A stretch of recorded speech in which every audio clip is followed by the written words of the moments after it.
Avec mes prochaines invitées, nous allons lever le voile sur la charte. Voici Jamila Benhabib et Dalila Awada.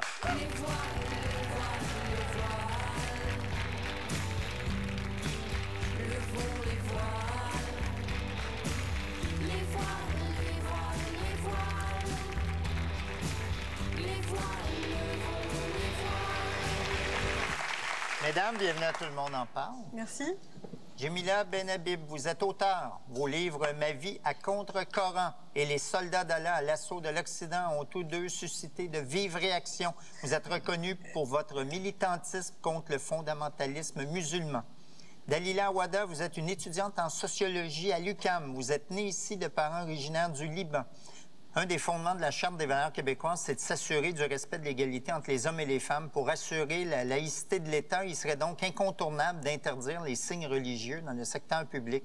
Jamila, pourquoi l'interdiction du port du voile va de pair avec la protection de l'égalité entre les hommes et les femmes, selon vous? Je dirais l'interdiction de tous les signes religieux ostentatoires. On cible pas un signe religieux en particulier. Mais on parle beaucoup du même. Oui, en effet. On parle beaucoup du même parce que celui-là, c'est un symbole sexiste. C'est un symbole qu'on impose seulement aux femmes et qu'on n'impose pas aux hommes. C'est un symbole qui est chargé d'une symbolique, à savoir la femme comme tentatrice et l'homme comme prédateur. Et c'est aussi un symbole qui est taché de sang, puisque des milliers de femmes dans le monde ont été victimes parce qu'elles n'ont pas eu le choix et elles ont été assassinées. Donc, toute cette charge symbolique fait que ce voile ne laisse personne indifférent. Et moi, en particulier, qui viens d'un pays où des femmes ont été assassinées parce qu'elles ne voulaient pas porter le voile islamique.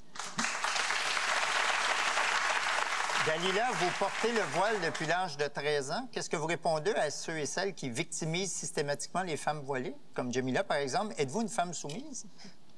J'aimerais ça vous présenter mon amoureux juste pour que vous voyez à quel point il est extraordinaire. Donc, non, je me considère pas soumise, mais je peux comprendre que pour des personnes qui ont vécu une guerre civile ou ont vécu un rapport très négatif à la religion, ça peut être chargé d'émotions, puis ça peut être difficile de voir certaines pratiques religieuses. Je le comprends, puis je respecte ça, puis je respecte votre parcours à 100%. Par contre, moi, étant née ici, j'ai pas vécu ce rapport-là. Au contraire, j'ai toujours eu une enfance qui était particulièrement saine, heureuse. Pour moi, mon rapport à la religion est positif. C'est un petit peu tout le bagage que mes parents m'ont transmis. Je ressens pas le besoin d'en sortir. Au contraire, je suis bien là-dedans. Puis je trouve que c'est important aussi de garder toute la discussion et le débat en Amérique du Nord, parce que la situation politique et sociale n'est pas la même. Puis moi, en tant que femme musulmane québécoise, j'ai pas apporté non plus le poids de tout ce qui se passe partout dans le monde. Outre votre foi, que je respecte totalement, vous ne sentez pas cette symbolique de ce qui s'est passé ailleurs dans l'histoire et qui se retrouve dans ce signe ostentatoire? Mais je pense que c'est important de reconnaître qu'effectivement, il y a des femmes qui le portent puis qui vivent dans des rapports de domination. Oui. Des femmes qui sont soumises, oui, ça existe. On peut en donner plein d'exemples. Puis effectivement, dans certains coins du globe, le voile est instrumentalisé à des fins politiques. Mais je considère qu'au Québec, on est un pays libre. On est dans une société qui est libre. Donc, le fait que les femmes le portent ici, cela a une valeur plutôt culturelle, spirituelle, religieuse, mais politique, au Québec, je ne penserais pas. Mais je pense aussi que la liberté n'est pas totalement absolue. Je pense qu'il y a aussi, avec la liberté, une exigence d'abord de conscience, de mémoire. Et je veux inscrire aussi ce débat dans toutes les luttes collectives des femmes québécoises. La première femme députée à l'Assemblée nationale du Québec, elle s'est battue pour avoir le droit de siéger la tête nue. Est-ce qu'on peut se rappeler aussi de cette histoire? Parce que moi, je me sens en même temps dépositaire de cet héritage, mais plus encore, la liberté exige de moi une solidarité et une conscience. C'est parce que je suis libre que je suis responsable et solidaire de toutes les femmes dans le monde qui se battent pour leur dignité et leur liberté. J'aimerais vous poser pourquoi vous, personnellement, vous mettez la voile? Est-ce que vous sentez plus connecté à Dieu? Et puis aussi, le Coran ne dit jamais dedans qu'il faut porter une voile. Parce que vous, ça pourrait être un designer qui vous a fait une robe. Oui, ça pourrait. C'est très joli, je veux dire. Et vous savez, tout ce qui brille n'est pas or, cher ami. Non, absolument. Mais ce qui est important de souligner, c'est que chaque femme a son propre cheminement puis ses propres raisons. Oui, certaines, ça va être pour se rapprocher de Dieu. Pour d'autres, c'est purement culturel. Ça s'est fait de façon naturelle, puis ils se posent pas plus de questions que ça. Pour certaines, c'est une façon de travailler sur leur personnalité. Il y a une panoplie de raisons, mais je pense que le plus important, c'est que chaque femme se sente à l'aise dans la façon qu'elle le porte et pourquoi elle le porte. Puis ce même questionnement-là, ce même cheminement fait en sorte qu'il y a des femmes qui décident de plus le porter. Puis c'est correct aussi. Le plus important, c'est, je pense, que c'est de vivre sa foi comme on veut la vivre. C'est correct pour eux? Est-ce que c'est correct pour leur mari ou est-ce que c'est correct pour leur père? Ça, c'est une question un peu difficile. Comme j'ai dit, oui, je reconnais qu'il y a effectivement des familles où les hommes peuvent être dominants, mais ça, c'est pas juste chez les musulmans. On n'a pas le monopole non plus de la violence conjugale ou de la domination masculine, ça, c'est pas vrai. Je peux vous donner plein d'autres exemples aussi de femmes qui sont parfaitement libres de le porter ou de l'enlever. Dans ma propre famille, il y a beaucoup de femmes qui le portent pas, puis ça cause absolument aucun problème au souper de famille.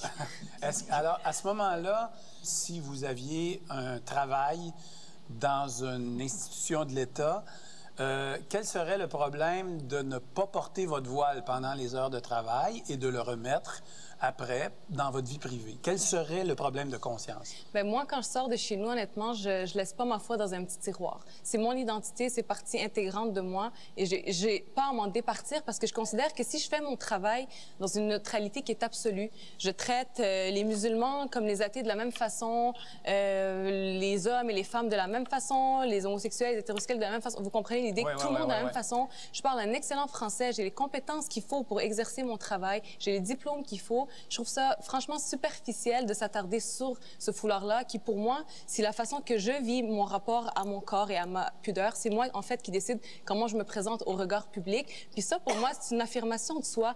Puis c'est une liberté en tant que telle. J'aimerais ajouter la chose suivante, c'est que les sociétés modernes, les sociétés qui ont un degré d'humanisme assez élevé, elles sont bâties sur un consensus largement accepté qui est celui de la modération dans sa ferveur religieuse. C'est parce que l'humanité a été entachée justement par des guerres de religion. Donc moi j'invite aussi les gens à modérer leur ferveur religieuse parce que ces symboles ostentatoires divisent la société en fonction d'appartenance ethnique et religieuse qui enveniment les choses et je ne vois pas ça d'un bon œil parce que dans les pays où il y a en effet une religion d'État, on voit les problèmes que ça crée et on voit aussi les violences que ça crée à l'égard des femmes. Djamila, alors j'ai une question existentielle pour vous.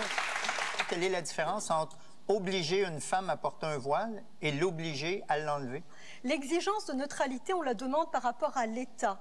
Et on ne les employés de l'État. Exactement. On ne s'immisce jamais dans les croyances religieuses et philosophiques des individus. C'est-à-dire que chacun est libre de croire en ce qu'il veut, chacun est libre de porter ce qu'il veut dans sa vie de tous les jours. Mais lorsqu'on a une exigence de représentation, à ce moment-là, il y a d'autres responsabilités qui doivent rentrer en jeu. Donc, il faut bien comprendre que la liberté de conscience, elle existe dans notre société et elle est nullement remise en cause. Elle est respectée par tout le monde. Ce qu'on veut, c'est parachever ce processus historique de laïcisation de l'État québécois par justement une charte, appelez-la comme vous voulez, qui va protéger ma liberté, qui va protéger sa liberté, qui va protéger la liberté de tout le monde. Et l'État québécois, tel que l'ont voulu les Québécois, eh bien, ils l'ont voulu neutre. Ils l'ont voulu séparé du religieux depuis la Révolution tranquille.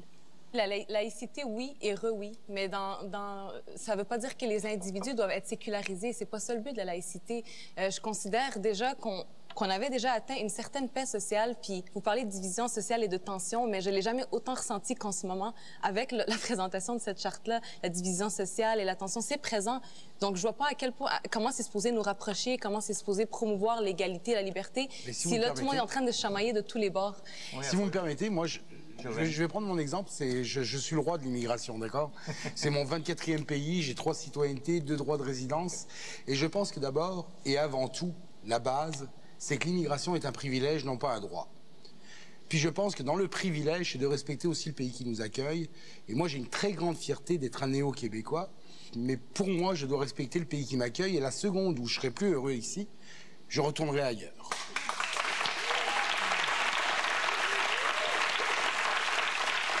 Dalila?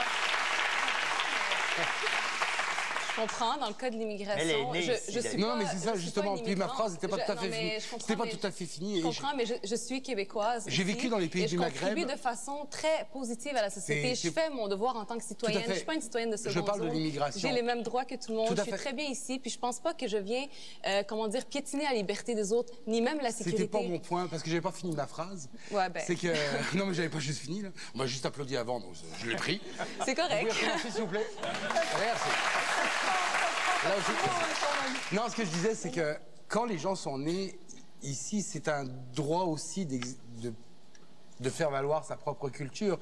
Parce que c'est pas grave d'avoir un voile, puis c'est pas grave d'avoir une kippa ou quoi que ce soit. Ce qui est grave, c'est de faire valoir ça sur le pays qui nous accueille ou le pays où on est. Je pense que c'est ça qui est le plus grave. Parce que vous êtes charmante, puis vous êtes allée à l'école, puis je suis sûr que vous ferez une bonne job. Je pense que c'est l'imposition qui devient difficile. Le reste, ça va. Mais c'est ça, je considère pas que je l'impose. Si on regarde, honnêtement, la liberté de conscience, elle a ses limites. Je considère pas que moi, j'ai piétiné sur ces limites fondamentales-là. Puis à ce niveau-là, je sais pas sur quoi d'autre on peut se baser pour me demander de changer d'emploi. Ben, le jour où les hommes porteront des voiles, je porterai un voile. Ça, c'est le débat est ouvert. J'applaudis, moi. Non, mais je comprends. Merci, monsieur. Et vous savez, d'ailleurs, les Iraniens... Excuse-moi. Vous savez, des Iraniens... Excusez-moi tous, je regrette, mais je travaille, je dois quitter. Bon, ça l'intéresse pas. Non, il fait un spectacle au Lion d'Or. Je tiens, avant de partir, à remercier ces deux dames du courage de leurs opinions ce soir. Elles ont éclairé ma réflexion et je les remercie. Tu t'en vas écrire sur Facebook, là? Ouais, ça... Merci infiniment, M. Oliver.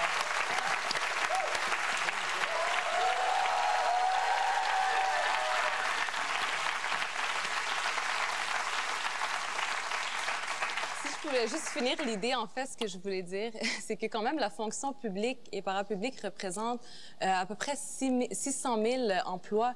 Donc pour moi, là, de fermer ces portes-là à ces femmes, on est complètement en train de passer à côté du but. On fait la promotion de l'égalité homme-femme, mais ces femmes-là, on les ramène chez elles, on les exclut, on leur dit après ça, intégrez-vous, soyez des femmes libres. Mais c'est quoi une femme libre? Est-ce qu'il y a un modèle qui est déjà tracé en avance? Je pense pas. Moi, ma liberté, je la définis. Puis si moi, je me sens libre, ben, je vois pas qui peut venir m'enlever ça. D'accord, je pense juste que le débat, je pense qu'il y a un autre débat. Il y a des gamins qui crèvent de faim en ce moment. Il y a des vieux qu'on nourrit pas, il y a des vieux qu'on ne nettoie pas, puis on perd du temps. Il y a des gamines aussi qu'on voile. Ouais, il y a des gamines qu'on voile de plus en plus. Moi, ce phénomène de voilement des petites filles de 5, 6 ans, 7 ans, 8 ans, moi, j'avoue, j'ai grandi dans un pays musulman où jamais je n'ai vu une petite fille voilée de 8 ans.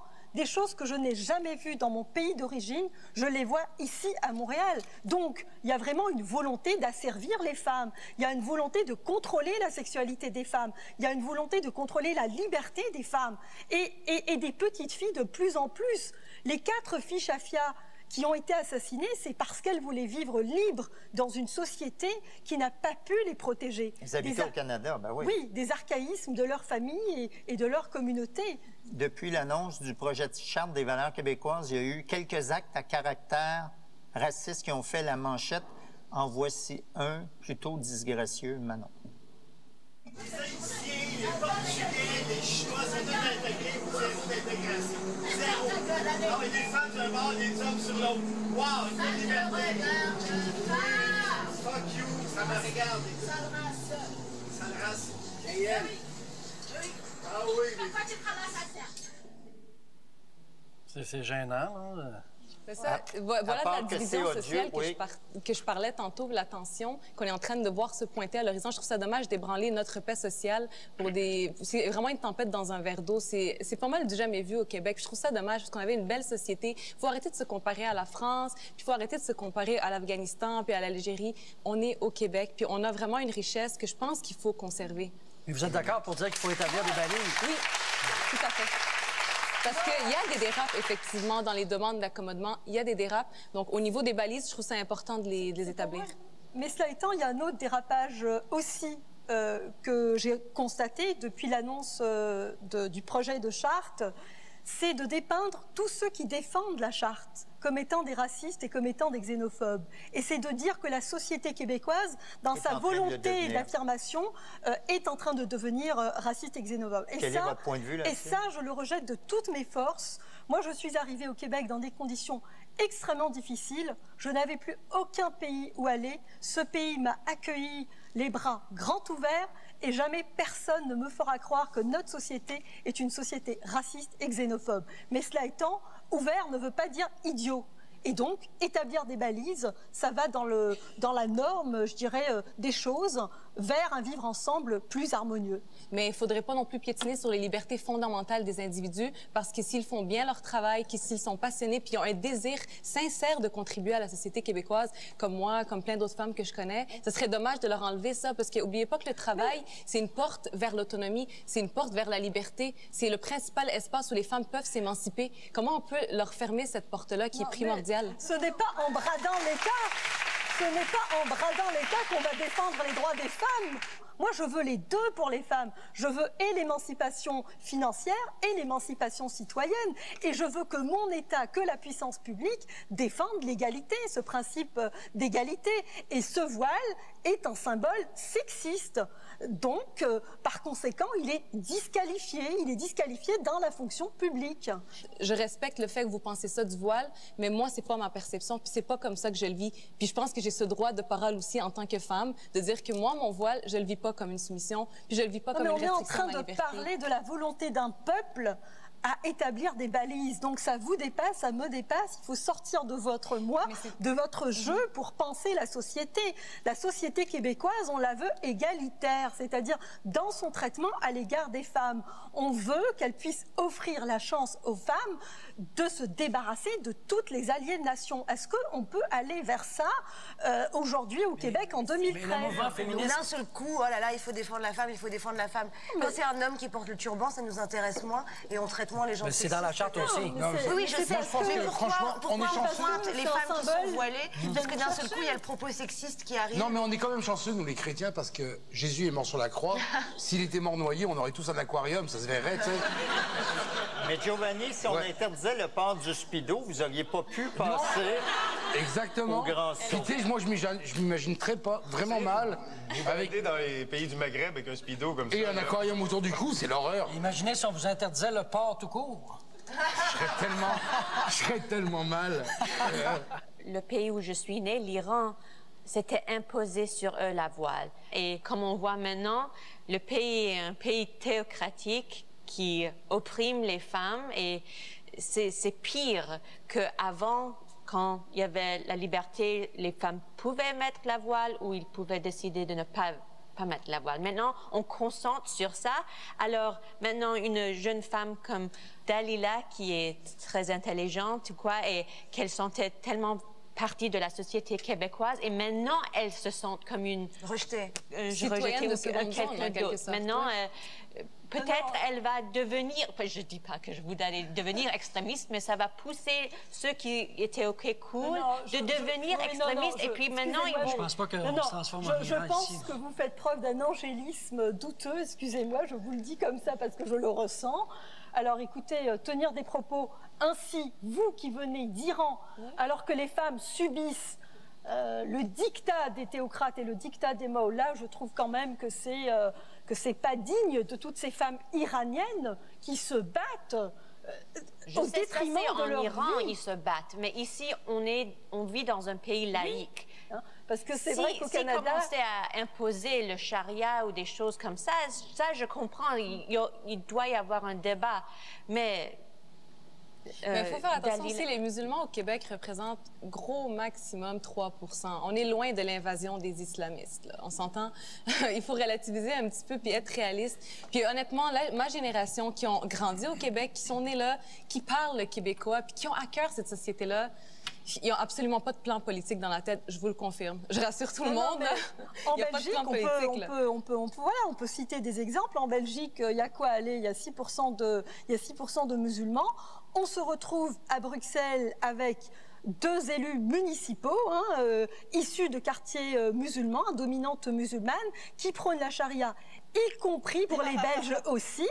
Donc, ça, voilà. Il faut le dénoncer, ça. C'est pas correct. Mais finalement, Jamila, ce qui vous inquiète, c'est pas les signes religieux, c'est la montée des intégristes. C'est la montée des... Mais bien entendu, mais C'est un mouvement qui est international. Encore la semaine dernière, en Afrique, il y a eu des attentats. Donc, je veux dire, on doit réfléchir. On doit réfléchir et prémunir l'État québécois de toutes ces intrusions du religieux. Ben, Lila, en terminant, vous avez le mot de la fin? Oui, mais en fait, vous savez, ces intégristes-là, les principales personnes à qui ils font du mal, c'est les musulmans eux-mêmes. Donc, on est les principaux à se battre contre cet intégrisme-là. Il n'est pas à notre avantage. Pourquoi on en voudrait? Donc, il faut juste relativiser aussi en disant que c'est pas la majorité des musulmans qui sont intégrés, surtout pas au Québec, là. On a des belles valeurs qu'on partage aussi avec l'ensemble des Québécois. Ce que je voulais dire, c'est que je pense que tout devrait se faire dans la nuance. Comme je dis, je suis d'accord avec certains points de la charte, mais tout le temps modéré. Puis ne pas exclure les femmes davantage. Elles ont déjà des difficultés à l'embauche. Elles ont déjà des problèmes de stigmatisation. Ouvrons-leur la porte. Mesdames, je dois vous dire que c'est quand même le premier débat intelligent que j'ai entendu au Québec depuis quelques semaines. Je vous remercie toutes les deux de vous être exprimées aussi ouvertement et aussi poliment. Merci à vous deux d'avoir été là.